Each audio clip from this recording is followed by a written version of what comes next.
नमस्कार दोस्तों, उषा की आवाज़ चैनल में आप सभी का स्वागत है। हमारी आज की कहानी है नफरत। ये कैसी सब्जी बनाई है तुमने? तुम्हें कोई काम ठीक से आता भी है? विनय अपनी पत्नी मान्या पर चिल्लाता हुआ बोला। वो आज तबीयत कुछ ठीक नहीं थी, ऊपर से मोनू भी तंग कर रहा था, इसलिए शायद कुछ ऊंच नीच हो गई सब्जी में। रुकिए, मैं ठीक करके लाती हूँ, मान्या बोली। रहने दो, मुझे नहीं खाना। तुम्हें तो गलतियां करके बहाने बनाने की आदत है। तंग आ चुका हूं तुमसे, मुझे नफरत होने लगी है तुमसे, समझी तुम? ये बोल विनय घर से निकल गया। मान्या की आंखों में आंसू आ गए। इस गृहस्थी को, इस रिश्ते को 5 साल देने के बाद आज ये सुनने को मिल रहा है, नफरत होने लगी है तुमसे। छोटी मोटी गलती तो हर किसी से होती है। विनय खुद कौन सा इतना महान है कि कोई गलती नहीं करता, पर नहीं, उसे छोटी छोटी बात पर सुनाता है। आज तो हद ही हो गई। ये सब सोचते सोचते मान्या अपने 1.5 साल के बेटे मोनू को खाना खिला रही थी।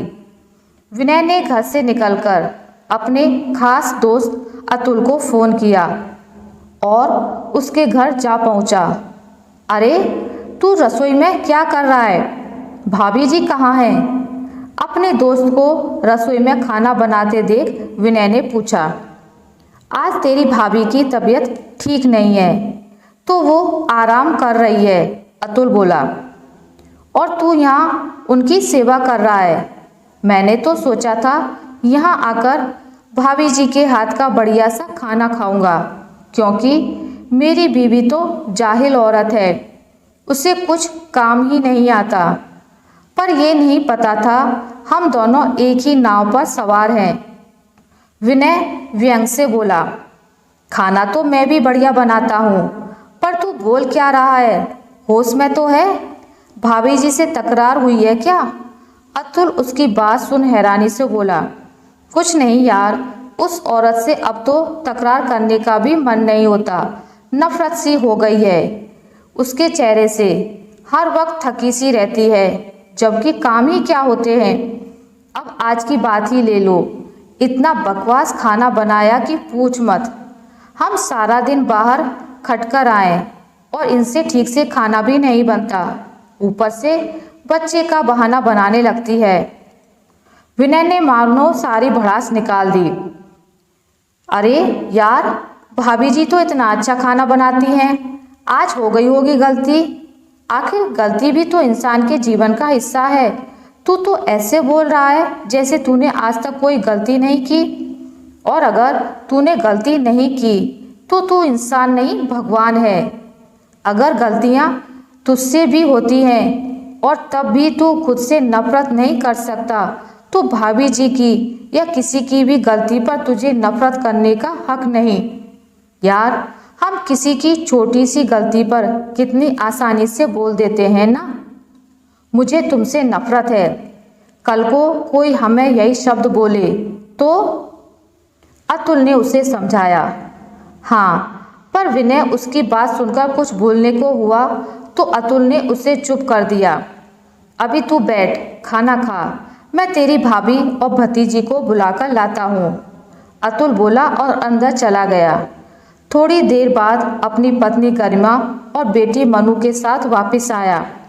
विनय ने गरिमा को नमस्ते की।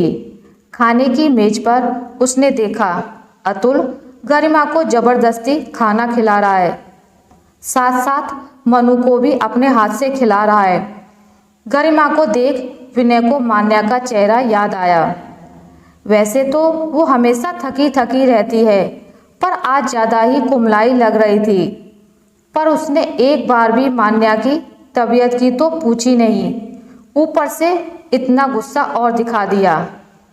विनय भैया, मान्या और मोनू कैसे हैं?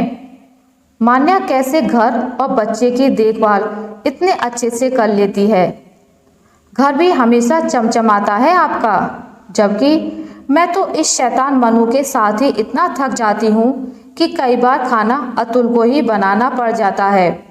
गरिमा विनय से बोली। जी भाभी, मोनू सही है, बस आज मान्या की तबीयत थोड़ी खराब है। विनय के मुंह से सच्चाई निकल ही गई। क्या भाभी जी की तबीयत खराब है और तब भी तू उन पर गुस्सा कर उन्हें अकेला छोड़ यहाँ आ गया? हद करता है तू विनय। अरे सारा दिन वो घर बच्चे को संभालती हैं, तेरा भी तो कुछ फर्ज है उनके प्रति। चल फटाफट खाना खत्म कर और घर जा, भाभी जी को तेरी ज़रूरत है। अतुल बोला। हाँ भैया, हम औरतों को जरा सा पति का साथ मिल जाए तो हमें परेशानी में भी खिल उठती हैं। सारा दिन बच्चों और घर को संभालने के बाद शाम को पति से बस इतनी आशा होती है वो प्यार से एक नज़र देखें। हम बीमार हैं तो थोड़ी केयर करें, ज़्यादा नहीं, बस 2 शब्द तारीफ के ही बोल दे। गरिमा प्यार से अतुल को देखते हुए बोली। विनय अतुल और गरिमा की बात सुन शर्मिंदा हो गया। अतुल को गरिमा का ख्याल रखते देख आज उसे खुद पर ही गुस्सा आ रहा था, क्योंकि उसने कभी मान्या का ख्याल रखना तो दूर तबीयत तक के बारे में नहीं पूछा था। अब उससे खाना भारी हो रहा था। अतुल को प्यार से पत्नी और बेटी को खिलाते देख उससे लग रहा था गलत तो वो खुद है। आधा अधूरा खाना खा वो अतुल और गरिमा से इजाज़त लेकर घर की तरफ चल दिया। आखिर अपनी गलती की माफ़ी भी तो मांगनी थी मान्या से। ऐसा अक्सर कई घरों में होता है, पत्नी की जरा सी गलती पर पति इतना कुछ सुना देता है मानो खुद कोई गलती ना करता हो। साथ ही उन्हें लगता है पत्नी घर में करती ही क्या है। जिनकी ऐसी सोच है वो 2 दिन पत्नी का किरदार निभाकर देखें और तब अपनी गलतियों पर खुद से नफरत करें। आशा करती हूँ आपको मेरी आज की कहानी अच्छी लगी होगी।